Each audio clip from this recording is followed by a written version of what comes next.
The need to be liked is baked into our DNA. It's a survival instinct from a time when being kicked out of the tribe meant you were, well, dead. But in the modern world, that instinct has been hijacked. It's been weaponized by social media, advertising, and by a culture that profits from our self-doubt. We end up living in a state of constant performance anxiety, curating our lives, sanding down our rough edges, and desperately hoping for a thumbs up from total strangers. We become ghosts in our own lives, haunted by what we think other people are thinking. And then there was Craig Ferguson, a man who seemed pathologically incapable of being anyone but himself. A recovering alcoholic from the tough streets of Glasgow who somehow wound up charming millions from a TV studio in Los Angeles. He was a walking contradiction, a deeply thoughtful man who loved being silly, a philosopher who told crude jokes, and a celebrity who seemed allergic to the phoniness of fame. He didn't just host a show, he created a nightly clubhouse for misfits, a place where the only price of admission was being real. What Craig was showing us, night after night, wasn't a rejection of caring. It was a powerful redirection of it. He cared more about the honesty of the moment and his own internal compass than he did about ratings or approval. He was practicing a form of psychological liberation, and by watching him, we can learn to do the same. This isn't about just being funny. It's a blueprint for taking your own mind back. Welcome to Masculine Blueprint. In this particular video, we'll use Craig Ferguson as an example to free ourselves from other people's opinions. These 10 tips will help boost your confidence so that you're no longer burdened with what people think of you, and tip number 7 is particularly helpful. In fact, it's a tip that I use frequently and tell people to do when they're worried about the opinions of others. Number 10. Embrace unpretentiousness. Our journey begins with Craig's most obvious and disarming quality: a complete and total lack of pretense. Late-night TV is, by design, a performance. It's polished, scripted, and obsessed with image. Ferguson torched all of it. He would openly mock the clichés of his own show, admit when he hadn't read a guest's book, and stumble through a monologue with a grin, making the recovery the best part of the bit. Pretentiousness is the armor of the insecure. It's the fancy job title, the perfectly curated Instagram feed, the jargon we use to sound smart. It's all a desperate attempt to control how people see us. Craig Ferguson understood that this armor is also a cage. By refusing to wear it, he was free. He wasn't pretending to be a slick, all-knowing host. He was just a guy from Scotland, having a chat. And this created an atmosphere of radical honesty, where guests weren't just there to sell something. They were there to have a real, unpredictable human conversation. So here's the first challenge. Drop the act. We all have one. We all have a professional self or a social self we like to put on like a costume. The trick is to start noticing when you're performing. In a meeting, are you using buzzwords to sound smart? Or are you actually trying to communicate? On a date, are you showing a highlight reel?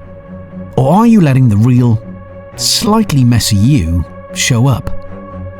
This isn't about being unprofessional. It's about choosing genuine connection over image management. It's the liberating decision to be yourself, even if you think a more polished version might get you a better review. Number 9. Shift focus from self to others. Here's the great paradox of worrying about what people think. It's an incredibly self-absorbed way to live. When you are obsessing over how you're coming across, your entire world shrinks down to you. Do they think I'm smart? Was that funny? Did I just say the wrong thing? Ferguson's cure for this was simple but profound. He turned the spotlight around. His interviews were legendary, not for the questions he asked, but for how he listened. He was genuinely curious about the person in front of him. He wasn't just waiting for his turn to talk or looking for a way to set up a pre-planned joke. He was just present. This curiosity allowed him to forget himself, to let go of the anxiety of being judged, because he was too busy trying to understand someone else. The relationship he built with the guest, right there in that moment, became the entire point. This is a powerful tool you can use every single day. The next time you feel that social anxiety creeping in, that inner critic starting its monologue, consciously shift your focus outwards. The practice is to become a world-class listener. Don't just hear words, try to understand the person saying them. Ask follow-up questions. Be more interested than interesting. When you're truly lost in someone else's story, your own self-consciousness just melts away. You stop being a performer, begging for applause, and become a connector. And the funny part is, by worrying less about being liked, you become infinitely more likable. Number 8. Accept vulnerability and risk looking foolish. The fear of judgment is really just the fear of looking like an idiot. It's the fear of being exposed as weak, weird, or cringy. To fight this, Craig Ferguson made a radical choice. He ran headfirst towards the risk of looking foolish every single night.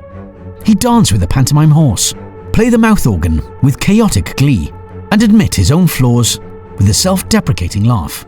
He was willing to be the butt of the joke for the sake of an authentic moment. Craig knew a fundamental truth. Playing it safe is the death of creativity and connection.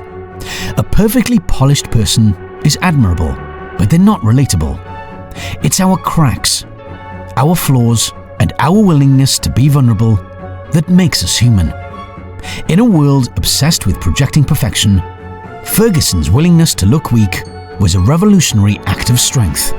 He famously discussed his own battle with alcohol with raw honesty, proving that real confidence isn't about having no flaws. It's about having the courage to own them. Your mission is to start taking small social risks. Allow yourself to be imperfect in low-stakes situations. Tell a joke that might not land. Ask a stupid question. Admit you don't know something. Share an honest thought that isn't pre-approved by the group.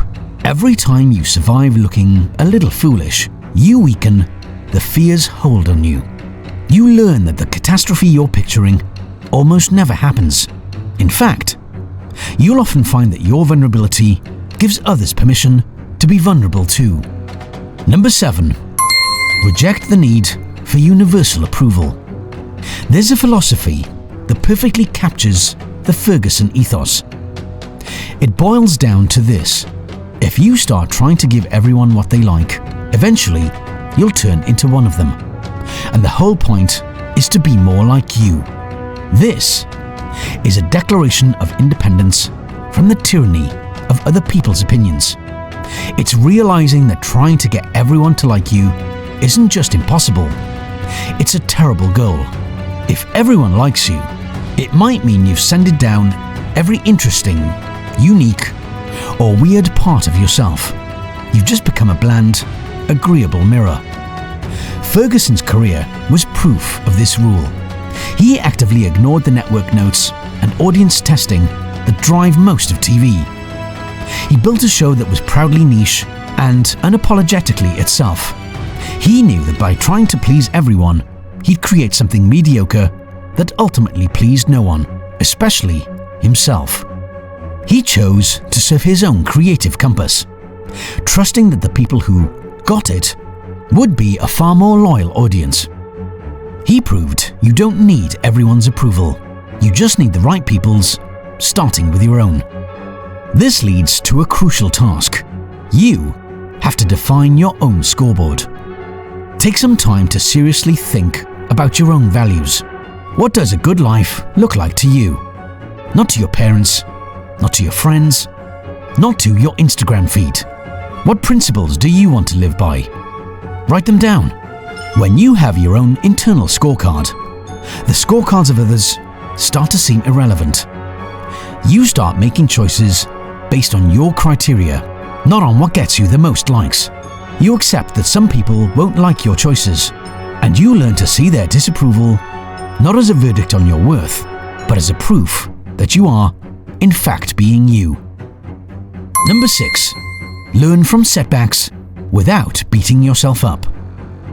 Failure is the ultimate test of our addiction to external validation. When we fail, the first instinct, for many of us, is to spiral into shame, imagining everyone's judgment. Craig Ferguson's life was filled with setbacks. A music career that sputtered out, a battle with addiction that nearly killed him. But he talked about his failures openly, not as sources of shame, but as data points on the map of his life. He spoke about how his own ego and desire for a certain outcome had compromised a film he directed. Instead of burying that failure, he put it on the table and dissected it. He learned from it. He treated failure not as a final verdict, but as a lesson. There's a spirit that captures his approach. The idea that failure is not a disgrace, it's just a pitch that you missed, and you'd better get ready for the next one. This mindset separates the event of failure from the identity of being a failure.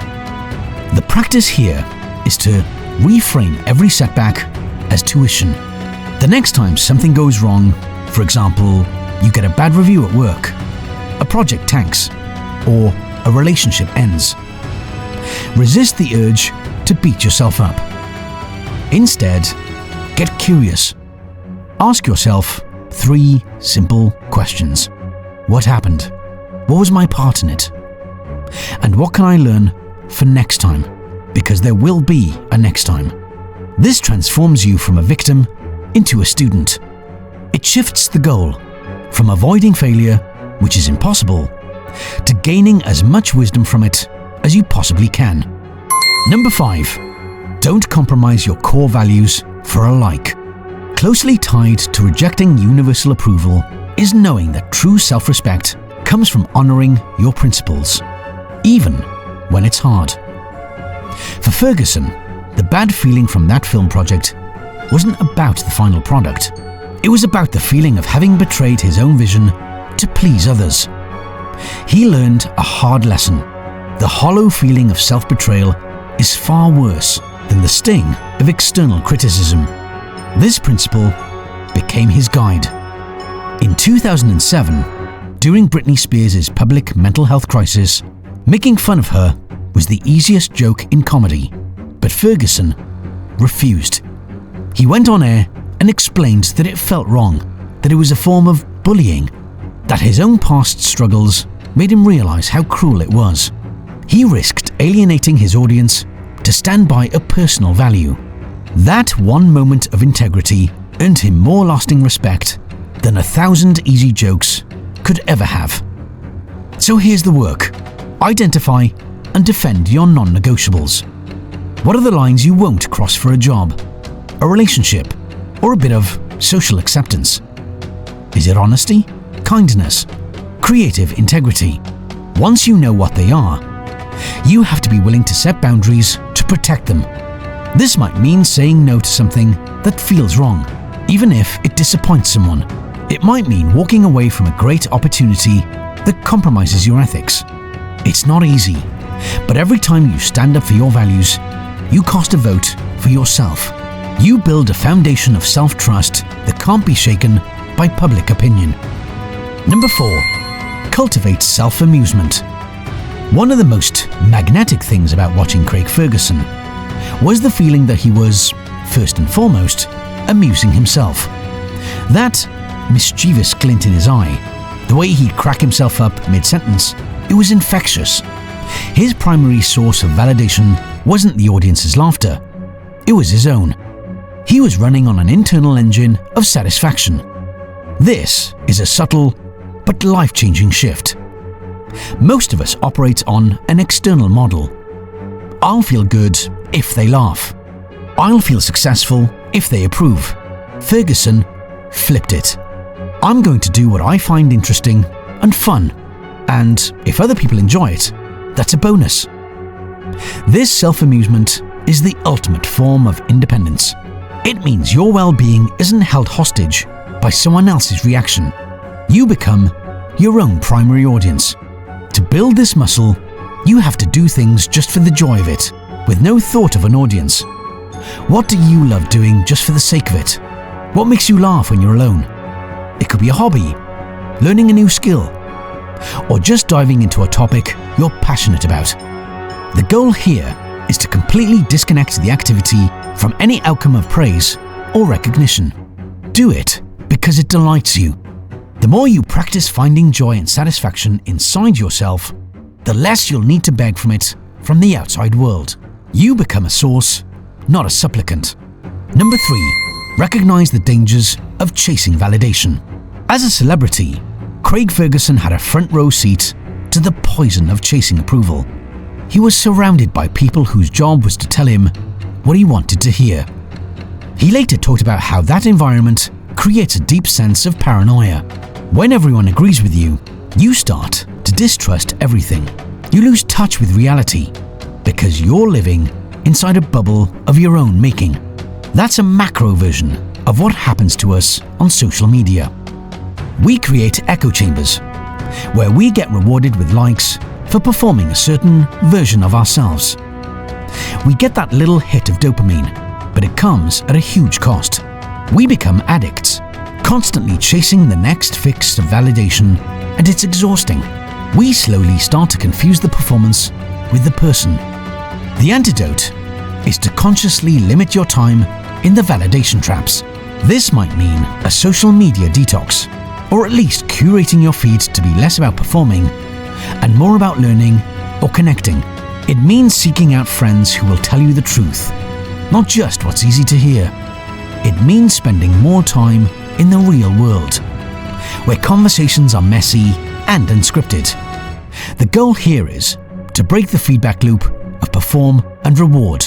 By starving the part of your brain that craves validation, you give your authentic self a chance to get stronger. Number 2, prioritize freedom over status. For nearly a decade, Craig Ferguson had one of the best jobs in entertainment. Hosting the Late Late Show brought him fame, money, and a huge platform. And then, in 2014, he walked away.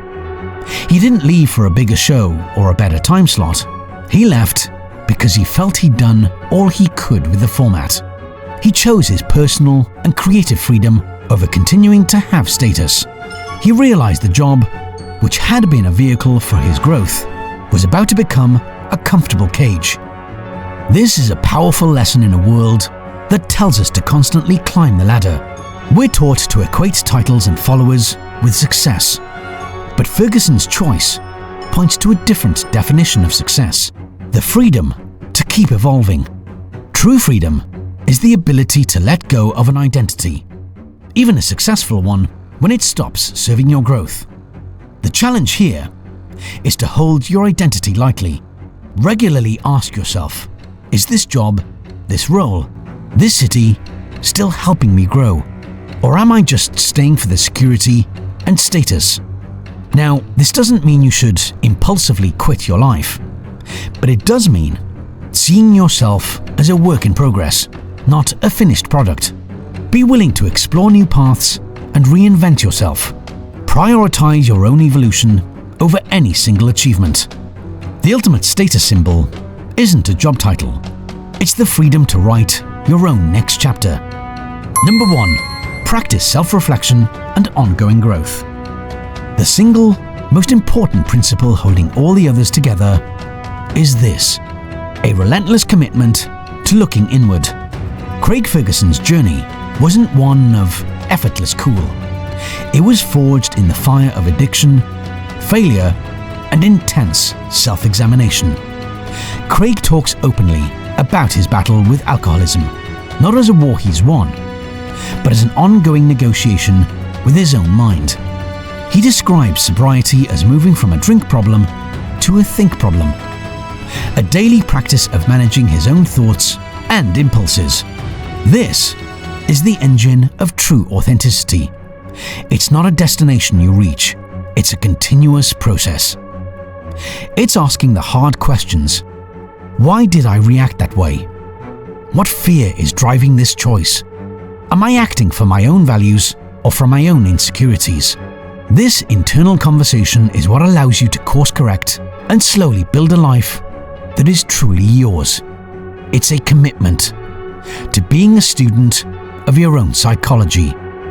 This final rule is the most crucial habit to build. Schedule time to be alone with your own thoughts. It doesn't have to be complicated. It can be 10 minutes of journaling at the end of the day, or a long walk on the weekend with no phone. The goal is to create a space to tune out the noise and listen to your own voice. Ask yourself, when did I feel most like myself this week? When did I feel like I was performing? Am I doing this for me or for them? This practice is the ultimate tool for mental freedom. It ensures that you, and not the imaginary jury of other people, are the one holding the steering wheel of your life. And because you've made it to the end, here's your bonus. Use humor as a shield. If there was one tool Ferguson mastered above all others, it was humor. Specifically, the ability to laugh at himself. Humor was his Swiss Army knife for diffusing tension, connecting with people, and keeping his own ego from getting too big. When you can laugh at your own insecurities, at that desperate little part of you that needs to be liked, you rob them of their power. Laughing at yourself is an act of perspective. It's recognizing how absurd it is to care so much about the fleeting opinions of others in this vast, chaotic universe. The next time you catch yourself cringing over something you did, just laugh at it.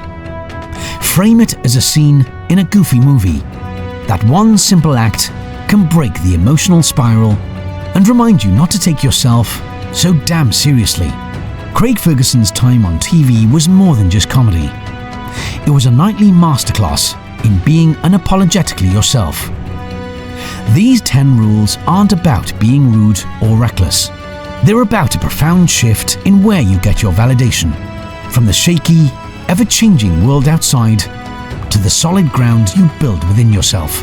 It's about embracing your unpretentious, vulnerable, imperfect self. It's about being interested in others than in trying to be interesting. It's the brave choice to define your own values and live by them, to learn from failure without shame, and to prioritize your own freedom over status. And it's knowing this isn't a one-time fix, but a lifelong practice of looking inwards, all while having the good sense to laugh at yourself along the way.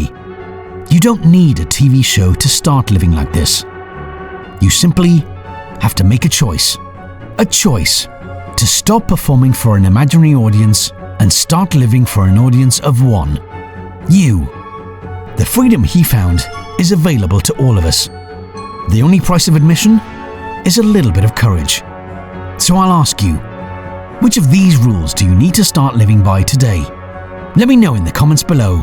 And if you liked what you just saw, then you might like this video right here. Until the next time.